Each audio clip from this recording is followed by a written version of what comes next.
Okay, so what we're intending on talking about today, stay tuned, is creating certainty in your business and marketing strategy. So basically, there's a backstory, which I'll give in a second, but we're just like really focused on how to help you get that. Hi, Alessia. But first, if you guys don't know, Jen is my co-CEO at Datable. She is the best ever. I put this in a post recently, hey, Michelle, but I feel like I have to say it here because I feel like I need people to know this. But I was telling Jen recently that like if I like went on a podcast or was at a dinner party and someone asked me the question, if you had to trade places with someone for the day, who would it be? And my answer would be Jen. It's terrifying, but like which the is most flattering. which is terrifying. It would be terrifying to trade places with Jen for the day, but in the best way, because she is like legitimately the smartest human I know. And like what she can do is just unbelievable. And I like want to be in her brain sometimes. So anyway, it is a joy and a treat that Jen is with us today. And I just feel like I need to say that. And if you guys don't know Jen, come into our Datable world and get to know her more because she is incredible. We were one of our clients was having some big launch stuff. Is that fair to say? Some big launch issues and stuff happening this weekend. And they were just like struggling. And Jen was like, oh no, it's just this. I got it in like 2.5 seconds. That is her. So if you have questions today, she can help. You're welcome. From my phone too. From your phone, exactly. You were like, let me help this giant 8-figure business figure this issue out in 0.5 seconds. No problem. So with that, Jen is here to support us. Hi guys, thank you all for being here. And also, if you're here, we're going to give away our Tag Your Traffic product, which is absolutely amazing. If any comment gets you the chance to get it, just as like a thank you for being here. It's basically going to show you where all your traffic is coming from, which is like wildly valuable. We'll talk about that a little bit today. Michelle said, for anyone keeping score at home, right out of the gate, today's live stream tried to laugh at switching places with Jen and immediately got blocked from reacting. What the hell, Michelle? I feel like this always happens to you. Facebook just does not have a good sense of humor. Okay, so the reason I wanted to do this live is because I was actually at a retreat recently, and someone else who's there, who's in the mastermind that I'm in called CEO Mama, she has like an amazing 8-figure business, and she was basically saying like, and she uses measurement marketing and is like a big fan.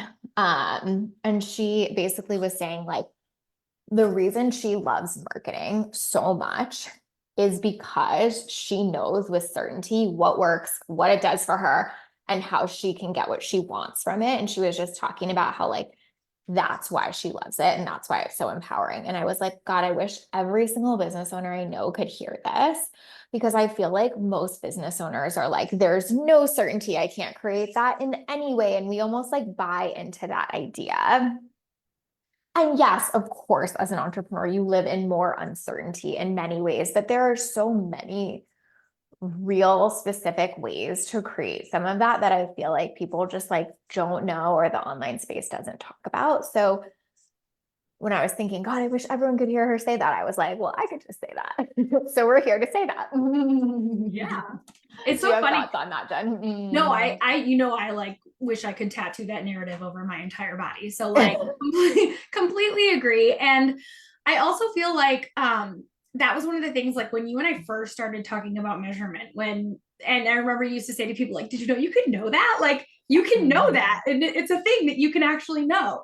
And I think it's been really fun, even with Datable. Like we have tried some things over the past 6 months, and watching our data react to those things has been so like empowering, because we're like, oh my God, yes, this is a yes, or like that is a no, or wow, like this is the actual problem that we need to solve. And it's saved us time, it's saved us money, it's given us focus, it's given us direction. Like, for our, especially given the fact that we are very limited in time, since Datable is both of our like side business, right? It's a large side business for both of us. It's like being able to have that is just so incredibly powerful. I don't know that if we didn't have that kind of visibility, that we would have the capacity to manage something like this, aside from, your full-time business and my full-time job.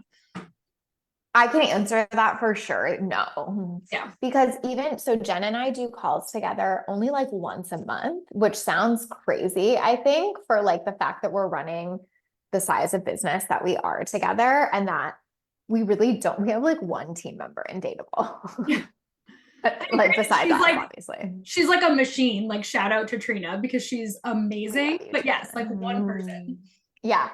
And Jen and I only meet once a month, but it's because it's so specific when we meet. And in between, we can talk so specifically because we get our dashboards emailed to us every day. And so we'll just be like, oh, this is happening. Interesting. You want to do that? Done. Like it just takes so little of our thought and time because it's so obvious what our next step should be. It's so obvious what's working, so obvious what's not, all of those kind of things. And so I think it's just like worth saying that. And it doesn't mean you never have to test things. So I don't mean like it will just tell you like this is the only thing you have to do ever.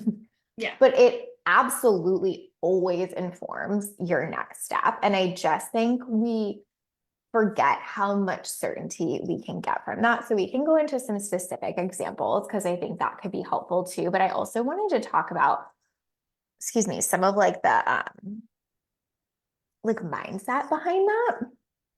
Because I feel like this is what I don't see in the online space very much. Like the mindset I think is always like trust beyond measure.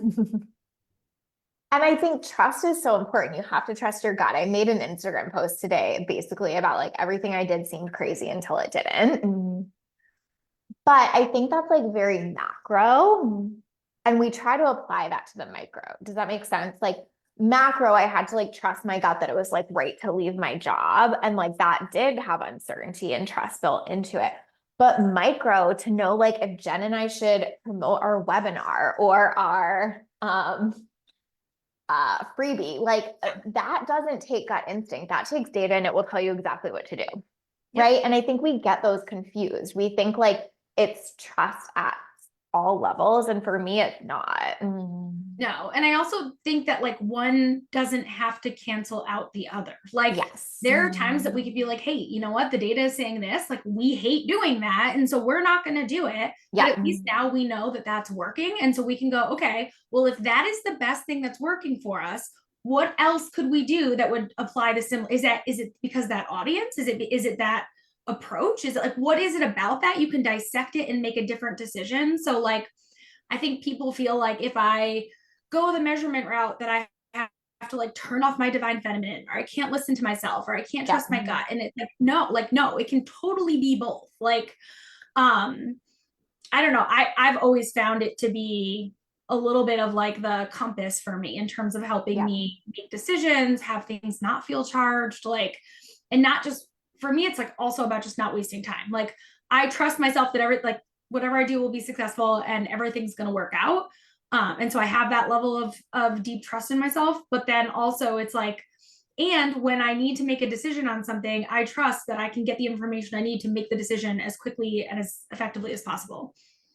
Exactly. Yeah. Michelle said amen to not wasting time. Hey, Lucy.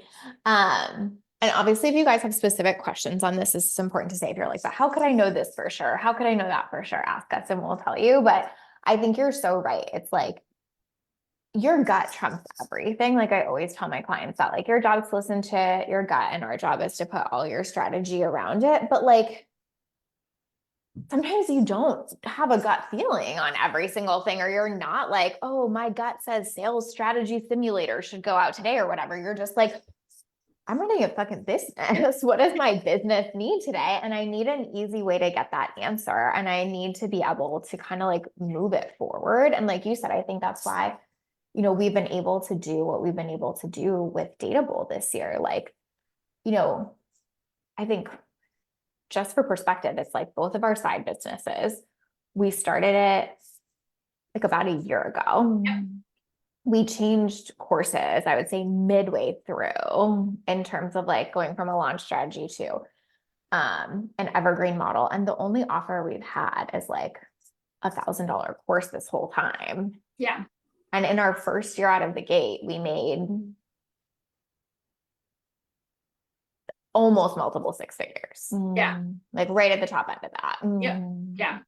Like That's so wild.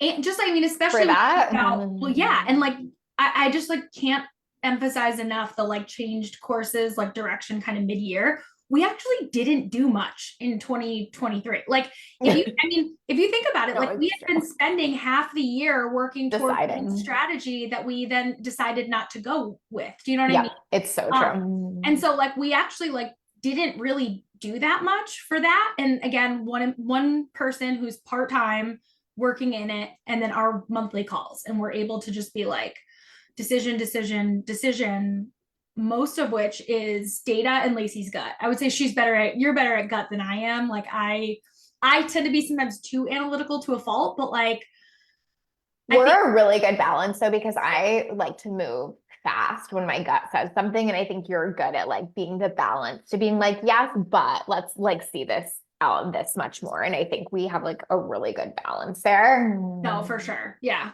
absolutely. I agree. But yeah, I think it's just helpful to be like, you can create like insane results with very little time in a very short amount of time. With like, I mean, again, we have what I would consider a low ticket offer for sure. Yeah. And like because of data. And like we also like you guys know, like let go of our Instagram this year and all of that kind of stuff. And all of those decisions were just so strategic. So it's like we focused on, like Jen said, especially in the last half of the year when we really like decided this is what makes sense for us based on everything we're seeing after like, because we needed time to collect data. We'd only been in business for like 6 months. We really were able to go, this is where it makes sense to spend our time and then leverage that and see results from it. And so I think it's just remembering like, it's not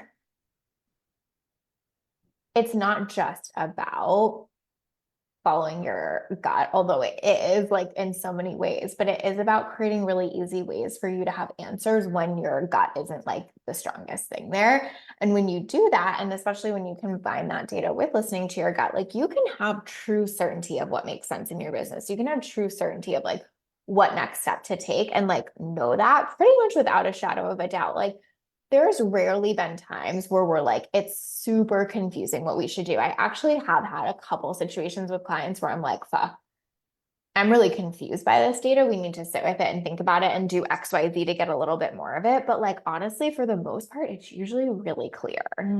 Yeah.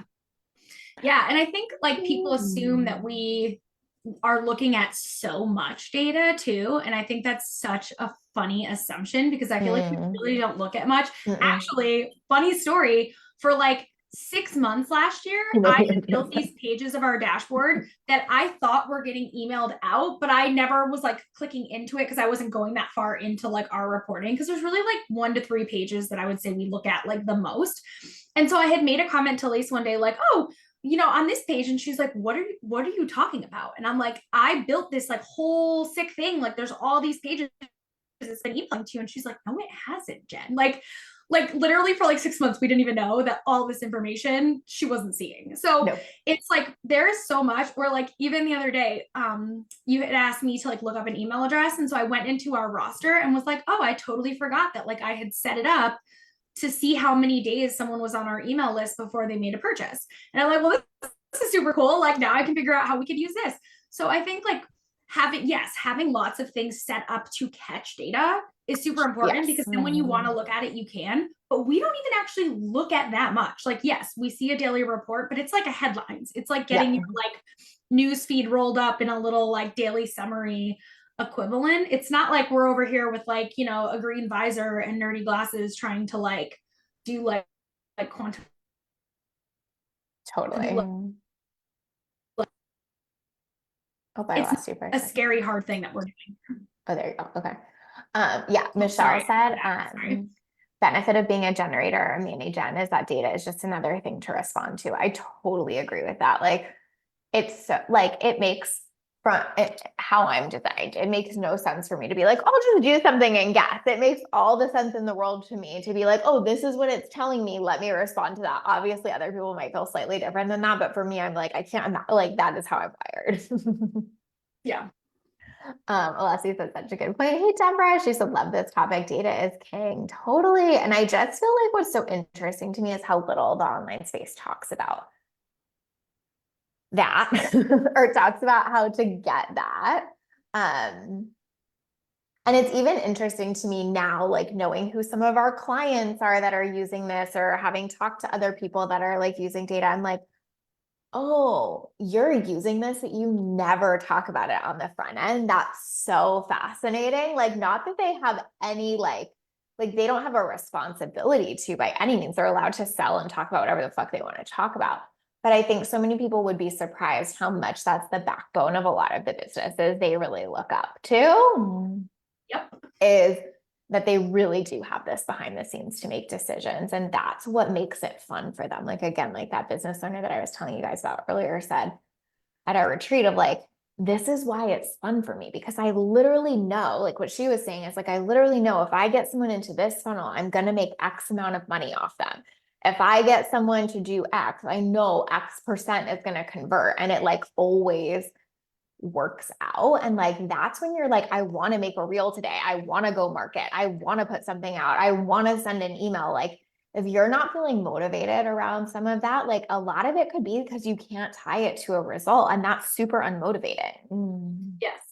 I don't know why this is coming to me right now, but I feel like it's got to be super connected. So I'm going to say it. But I was listening to I think it was a podcast or a YouTube or something over the weekend, and Alex Hermosi was the guest, and he was talking about his new book, which is about lead gen. But he was like basically like the more people that see your offer, the more people will buy. Like it's just and like that's what was coming up for me here too. Is like it seems so simple because it is, and like the data helps you see that. Like it helps make that idea you're like, yeah, okay, cool. But like you're Alex Hermosi, right? Like, of course, like that's easy to say. But like that is the case for us. Like we can see the numbers and go, oh, like if I just like get more into this machine, like I'm gonna get more out of it too. And it makes it really tangible and it can make it a game. It makes it more fun. Like I don't know. And it also tells you if your machine is working. And I think that's something I see all the time too, where it's like, if your machine isn't working and you just keep adding people to it, you're gonna get really disillusioned really quickly too. You're gonna be like, fuck Alex Hermosi. He said if I just got more leads, then da, da, da, da. And it's like, yeah, but like if your machine isn't working, then that's not working. And data will also tell you where your machine is broken. Yep. And so Jen and I spent so much time last year building the machine and fixing the machine that now we can be like, oh yeah, if we just get people into that funnel, like it sells itself, it works. But like that took time and we had to troubleshoot that along the way. And I think that that's what people miss too, is that like, it really does take time. Even if you have great data, like one of my clients, in about, I would say in a year, we went from her probably making about 3K a month off of an offer to 40K months off of that same offer a year, which is no time at all to like more than 10 times your revenue, but also feels like forever. But like, it was just like, do something, look at the data, iterate, change it. Do something, look at the data, iterate, change it. And she was patient enough to fucking do that for a year. And now she's making 40K months recurring. Like, great. But it really does take time. And I think that's where people get disillusioned with data sometimes is that, but like every single person that you're looking up to that has a funnel that's popping or whatever, like it's because they committed to it and they iterated along the way. And I think that that's where certainty comes from too, is you're like, I'm working this thing until it works. And data is my way of knowing what's working and what's not. And I'm just going to make changes until it works. 100%. Like I'm smiling because I've heard people that like act like data is like they like de-emphasize it, and then I'm like, oh, so what are you looking at? And they're like, oh, I'm looking at this number. I'm like, oh, those things sound like data. Like I think you're thinking it needs to be like Google Analytics data, or it needs to be that like it doesn't need to be even one specific type of data. Like there's a lot of different things that can be useful depending on the decision you're trying to make. And so I think people make assumptions too and then de-emphasize it. I'm like, you literally like, so you could run your business blind. Well, no, I need to see this. So it's helping you. Like it's making this possible. I just think in many ways people have so many preconceived notions about like what data is and what it means and how you're supposed to use it. That sometimes I think they even don't always realize. And I wonder if that's part of why people don't talk about it, is like they just don't even realize like that it's a thing. Like I don't know. Yeah, it's just like natural to them, kind of. Yep. Yeah. Yep. Michelle said, I love that you mentioned that y'all don't always choose to do something just because the data says to. And that's an important thing to remember, sovereignty and choice. Totally. Like, it's not like this thing that rules you, it's a tool. And to me, it's just like one of the smartest tools you can have at your disposal. But like all of it's just a tool. You know what I mean? Just like meditation is a tool, but I wouldn't like get an idea when I'm meditating and be like, I must act on that no matter what. Do you know what I mean? Like, I think it's just like, to me, yeah, it's like a tool. Like, but if it's a really smart tool, why would you not have it in your toolbox, you know? Yeah. And I saw somebody commented, the more emails I send, the more money I make. Like, I love that, because if your machine was broken, you might be telling a different story. Like, you might be feeling like, oh, I'm sending all these emails and I'm not getting any sales. So like email doesn't work for me. And you could be totally shutting yourself down from a channel that are having results like, when I send more emails, I make more money, right? Like, Yeah. like, oh, I think I lost Jen. I think I'm frozen. Oh, Oh, am I you're back? back. Sorry. I don't know why my internet's being Oh, you're squirrely. fine. I was just trying to say that like it's always fascinating to me how sometimes quickly people will say something didn't work without thoroughly inspecting where it didn't work. And was it the marketing activity or was it your funnel? And if it was your funnel, where in your funnel? Yeah. Deborah says, one of my favorite sayings to clients I work with is scaling an inherently inefficient machine makes the problem worse, not better. Could not agree with that more. Lauren said, love the meditation analogy. Thank you. Deborah said, yes, I think people think the phrase work it until it works means buckle down and keep doing it until eventually something changes externally and it works. It's so much more about proactively refining and leveraging insight to tweak and optimize until it works. Perfectly said, Deborah. It's like, work it till it works is not just like keep doing what you're doing. It's like pay attention to what's not working and do it differently. I think that's so true. That's a great, great fucking point, is that phrase gets misunderstood so much too. I hear that a lot because I always say work it until it works. And then people will be like, well, how do you know when to change? And I'm like, well, you look at your data. And they're like, wait, what? I'm like, how else would you know when to change? Like, that's how you would know. Yeah. Yeah, Kate said work it till it works can be a recipe for banging your head against the wall. Right. Unless you have a way to understand it. And I think that's what's so key here is like, yeah, like work it until it works is just like hitting a wall if you don't know how to know if it's working or not or what to fix, right? Like, I think that's so wildly important. And again, it doesn't mean you have to like look at your data 24/7, but like, even if you're just collecting data so that when you have a problem, you can be like, let's go look at it and figure out what to fix. Great. Like I tell people that all the time when they're like, am I at the right place to get, measure, and maximize and da da. I'm like, yes, because even if you just start collecting data now and you don't do something with it for a year, the you a year from now is going to be so fucking grateful that you had all of that versus just being like, oh, I'll figure it out when I need it. Because when you need it to make that decision and create certainty, it takes time to build it, you know? Yeah. Like And build up the data. I had to turn off the Facebook tab to see if that would like fix my in Makes and sense. out. I got it. See comments. So if everybody sees that I stopped liking things, it's not personal. I just wanted to stop cutting in and out. So you might have to share I'll those. read them. Totally. Okay, so let's give some like really specific examples here because I think that's helpful. So a few things about certainty that feel really relevant that I'm obsessed with. One is the certainty of not only where your leads are coming from, but where your best leads are coming from. That is one of my favorite things to know. So you can know like, I mean, it depends on how granular you want to get. You can go real far down the rabbit hole, or you can like kind of stay at the top of the rabbit hole, but like you could know, oh, my Instagram stories send me not only the most leads, but the best leads, meaning like my Instagram stories send me the most people that actually convert. Or, you could know like my podcast sends me leads, but those leads aren't really converting. So I probably need to do something else there. So it's like not just about like where are you getting traffic from? It's like what is the quality of that traffic? And that creates so much certainty because you're just like, well, if I want to sell X, let me go here and do Y. And it just feels really easy. I see this with clients all the time. Like if we can just know where your best leads are coming from, we can double down on that. And you're pretty much golden. Like it's just not that hard. Like I feel like, and I'm like, it's really easy to be a business coach in this scenario. Oh, look, your best leads come from here. Let's do more of that, you know? Yeah. Actually, a funny note on that is I consulted with someone that works for like a multi 7 or 8 figure she's a huge business, online business, and I did a consulting thing. It was actually about email metrics a couple weeks ago, and she wanted to know like how a sequence was doing, and so I was showing how you would set that up and like how to look at those numbers, and we actually found that like the sequence didn't link the thing at all. And so like for the past year, they've been driving like, and they had hundreds. I mean, I've actually never worked on an email list this big before. Like there was hundreds of thousands of people on this email list that had gone through this sequence that they thought was selling.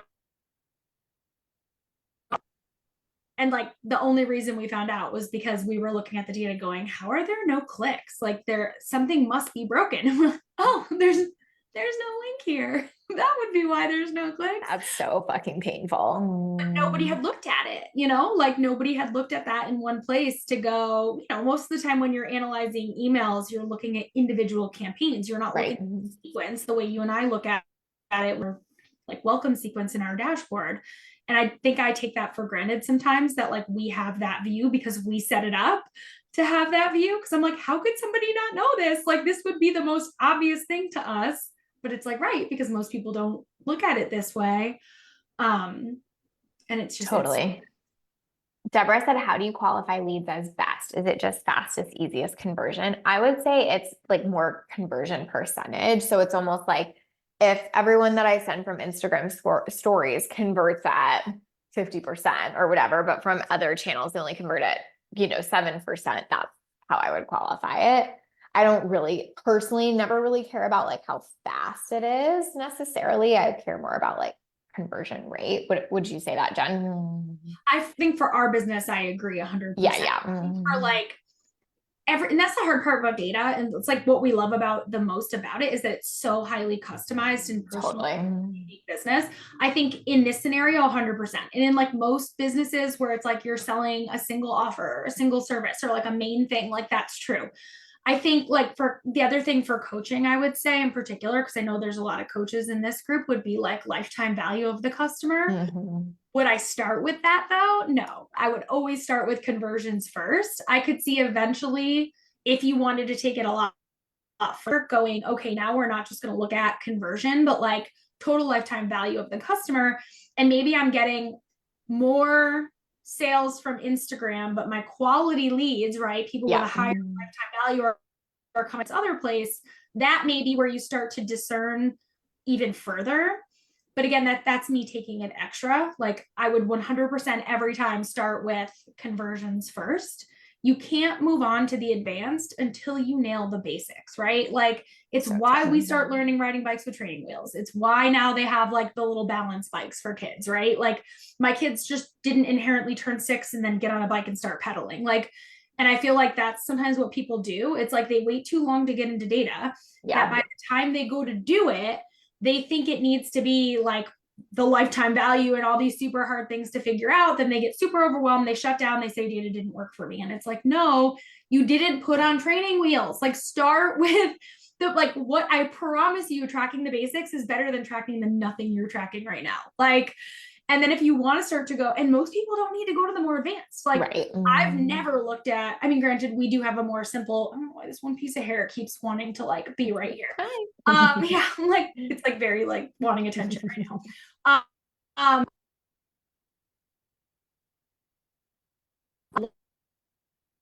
Look at that. And I just feel like most people don't even need to, if you can just get some of the other pieces done well first. Totally agree with that. I think that's such a good point. The thing that's so cool about data is you can go so deep, but the thing that's great about it is you also don't usually have to. And I feel like that's that's what for me creates the certainty, because I'm like, we have a lot of certainty with what we have, but it's so cool to know we could take it 5 clicks deeper if we really wanted to too, and like get even more certainty, but like you don't always need it. Such a good point. Okay, so next thing for me that I love is like funnel certainty, like knowing where your funnel is leaking. I think there is nothing more valuable in your business. Like even apart from traffic, Jen and I have like the most amazing opt-in of all time. Just saying. It's called the Sales Strategy Simulator. We might change it to Calculator. If anybody on here has gotten it and or is hearing about it and thinks they like the name Calculator better, can you let us know that? I'm like playing with this. We might call it a calculator. But anyway, it basically well, brag, thank you, Kate. It basically tells you, it gives you different scenarios, like increasing your traffic, increasing your checkout conversion rate, increasing your sales page click-through rate, whatever. And you put in like current state numbers of your business, and then it tells you which of those actions would produce the biggest income impact for you. Okay, Jeter says calculator would be better. Okay, that's really helpful. Thank you. That's what my voice note to you was about, Jen. Deborah says calculator. Okay, good. I just trust you so much that when you're like, we're thinking about changing it, I'm like, yeah, we are. And I literally wrote down change to calculator. Okay, Kate says calculator. Shantae, the name right now is Sales Strategy Simulator. So I was thinking about calling it just the Sales Calculator. What do we think about that? I love the idea of being able to see variables that are being calculated. Okay, I think we'll go with calculator for sure. Do you think we should do Sales Strategy Calculator? Sales Calculator. Tell us that. Shantae says calculator. Okay, this is so helpful, you guys. I was like sent Jen a whole voice note about like, what do you think about calculator? And now we know the answer. So anyway, the calculator is fucking amazing. Jen, maybe you could drop the link, or no, I will, because your I'll find the internet's link wonk. and I'll give it to you if you want in Zoom. And then Okay, so all that to say, when we've done that like so many times, and traffic kind of doesn't make the biggest difference most of the time. What usually makes a bigger difference is something in your funnel. Okay, everybody says sales calculator. Done. We're doing this. Yeah. Oh wait, no, Kate says sales strategy calculator because result is a strategy. Yeah, the result is a strategy. That's a good point. Okay. So it's almost always your funnel. Like I just did this with a client the other day. She already has a really successful funnel. It's probably making like $1 million a year. And there was something in her funnel where I was like absolutely mind blown. I was like, wait, if we change this by like 5%, this is a $3 million funnel. This isn't a $1 million funnel. That's bananas. And it had nothing to do with traffic. And so I say that to say, like, this is where I think certainty comes in, where I feel like for a lot of people, they think the only way to make more money is get more traffic. And like more traffic is important, right?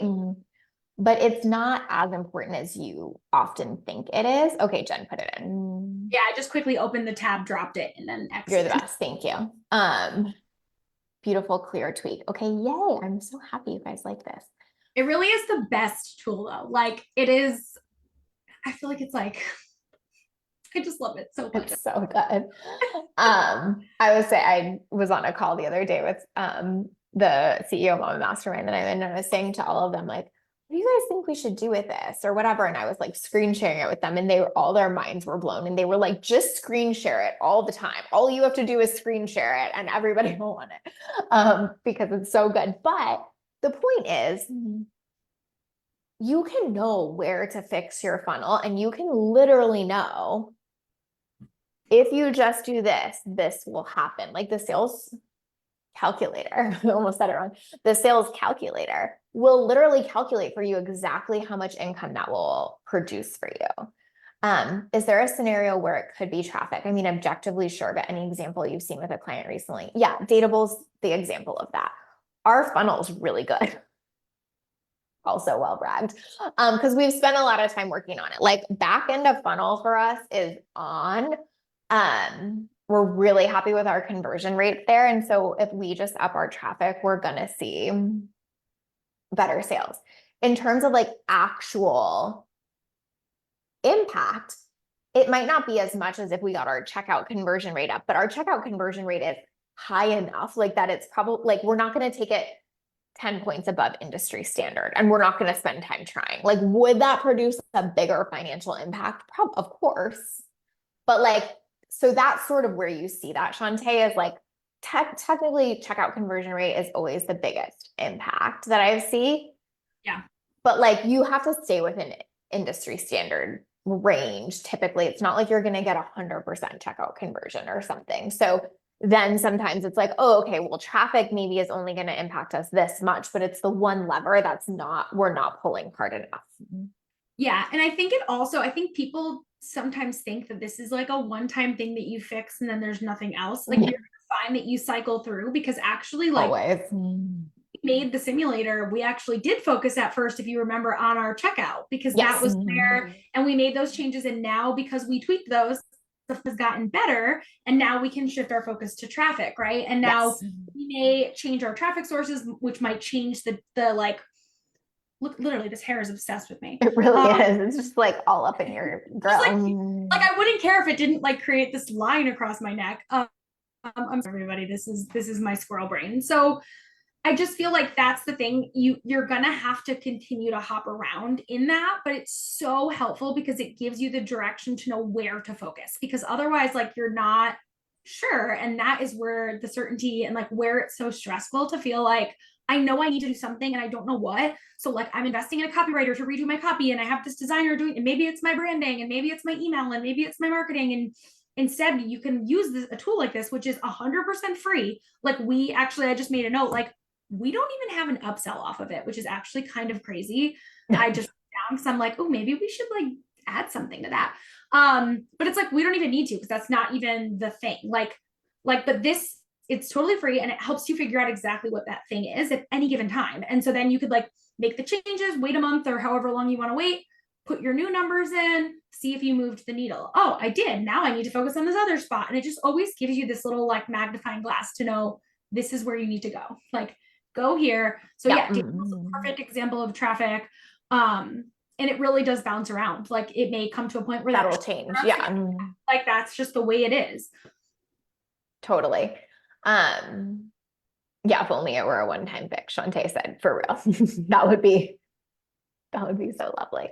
And I think so. Well, let's talk about the next thing, because it's kind of as relevant to that. Yeah, Kate, I'm excited. You're excited. Tell us what you think.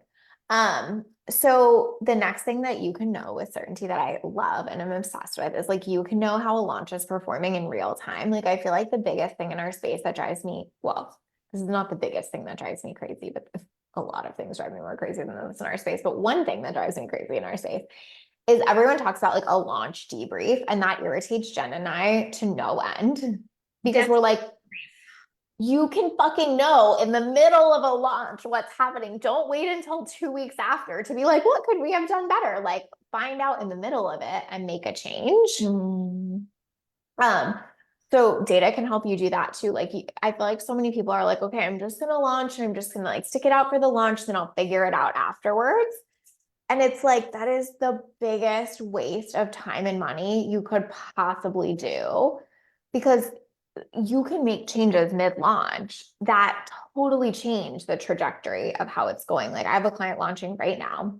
It was going super, super well. We were like, best launch ever, absolutely fucking crushing it. Had early bird, like, we're like, this is it, like nailing it. And then it was like dead after early bird. We looked at some data. We were like, oh, this is really obvious why this happened. Let's make this change. And now it's like kicking again. But it's like, if we had just rode that wave and been like, we'll see, I guess we'll debrief after, I guarantee you this would not have been a good launch for her, because it would have absolutely like kind of tanked from there. I mean, maybe we would have gotten more sales at the end, but it like wouldn't be what it is now. And so just a reminder, like, you can know in the middle of it, which creates a lot of fucking certainty and like helps you chill the fuck out during the launch too. Yeah. And I'm gonna give a trigger warning here, because I compare a lot to weight loss. I know, Lacey, you tend to do the like dating analogy. Totally.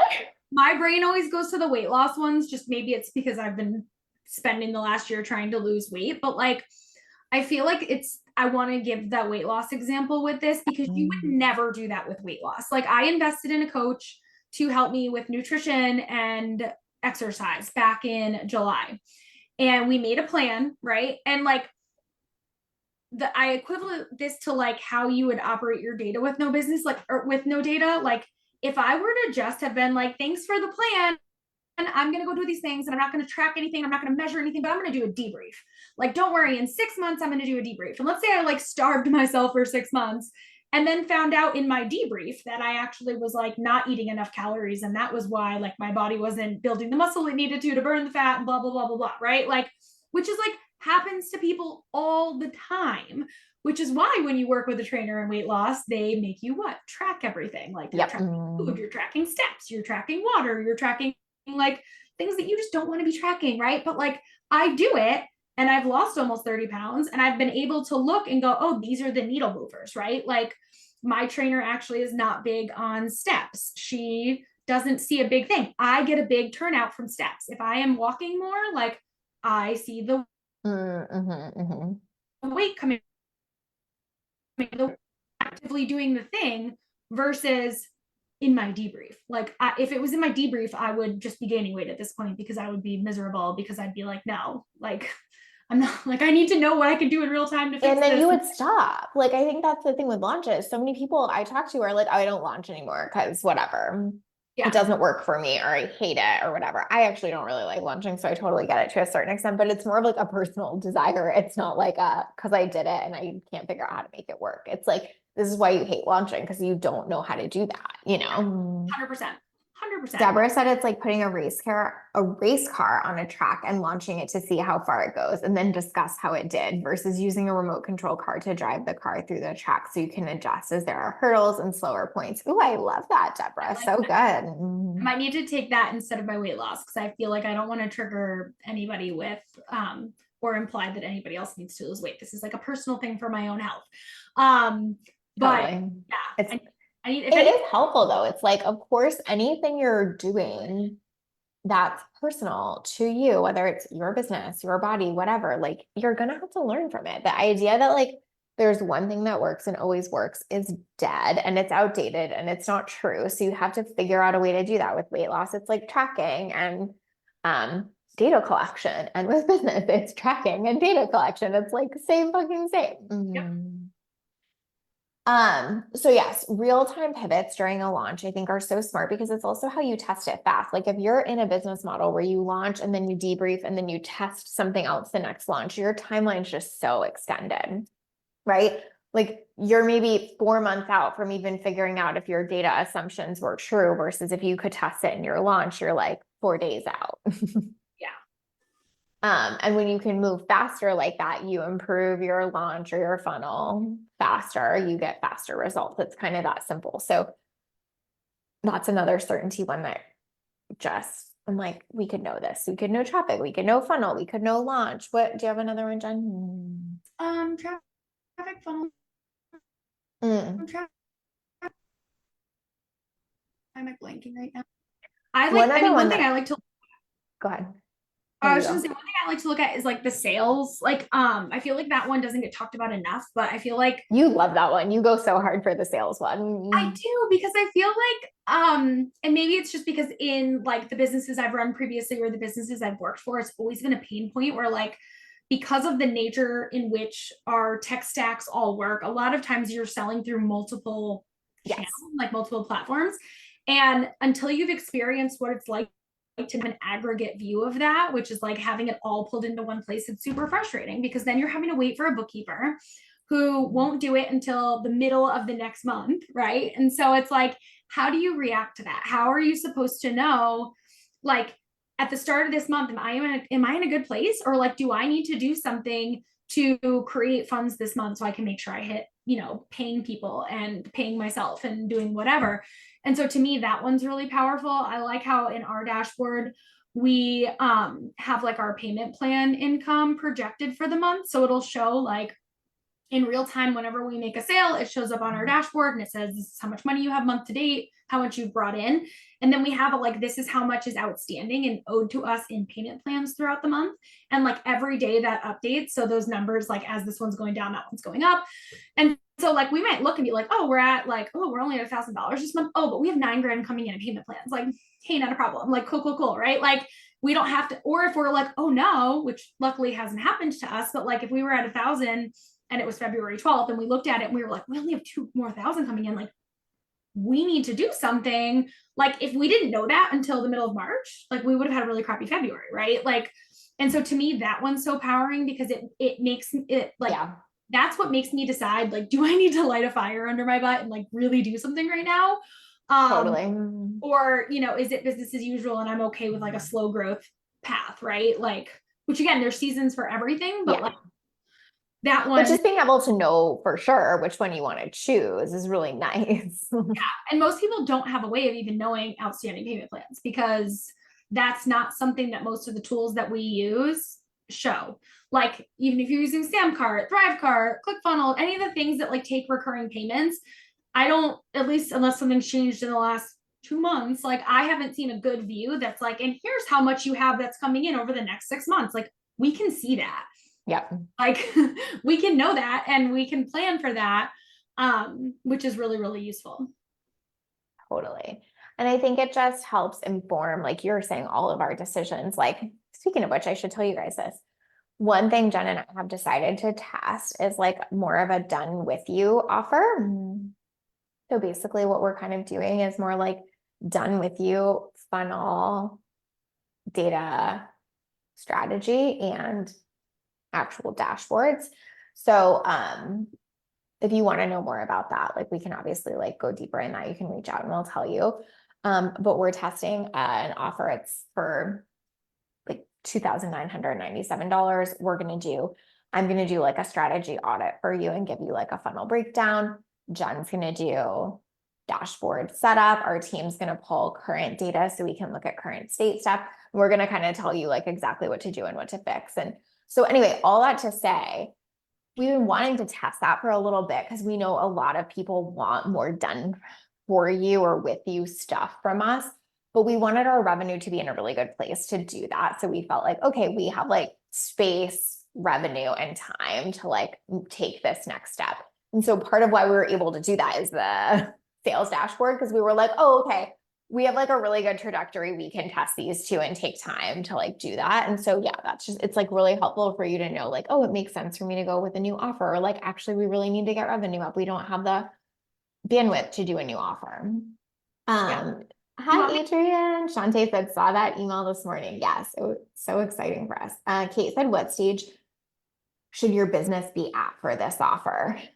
I would say like, it's not so much about like income level, but I would say like, you want to know you have like a funnel we can actually look at. So like, do you have a lead magnet? Do you have an opt-in page? Do you have a sales page? Do you have an offer? Have you been sending traffic to it? Like, it doesn't matter to us if it's like 100 people landed here or it's 20,000. It's more like, do you have all that set up so we can actually look at it and then get you a dashboard that matches that? Jen, maybe you could be more specific there, but for me, it's more about like, what assets do you have? No, I agree. I actually just put the link to the offer in the chat too. If that's okay.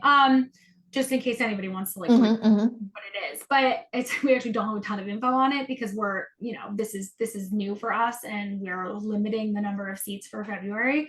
But yeah, I agree. Like, I don't think that there's certainly not a revenue amount. I would say you should have a business, like, and it would be helpful if it was a business that has done some things.